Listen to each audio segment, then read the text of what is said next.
અમદાવાદમાં આઈપીએલની ફાઇનલ મેચની ટિકિટની કાળાબજારી કરતા બે ઝડપાયા।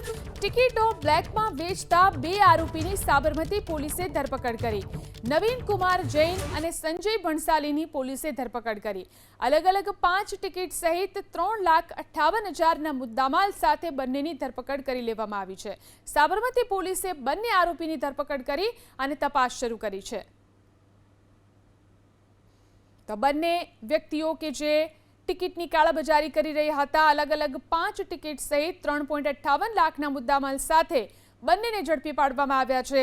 સાબરમતી પોલીસે બંને આરોપીઓની ધરપકડ કરીને તપાસ શરૂ કરી છે। અલગ અલગ 5 ટિકિટ સહિત 3,58,000ના મુદ્દામાલ સાથે બંનેની ધરપકડ કરી લેવામાં આવી છે। સાબરમતી પોલીસે બંને આરોપીની ધરપકડ કરી અને તપાસ શરૂ કરી છે। તો બંને વ્યક્તિઓ કે જે ટિકિટની કાળાબજારી કરી રહ્યા હતા, અલગ અલગ 5 ટિકિટ સહિત 3.58 લાખના મુદ્દામાલ સાથે બંનેને ઝડપી પાડવામાં આવ્યા છે।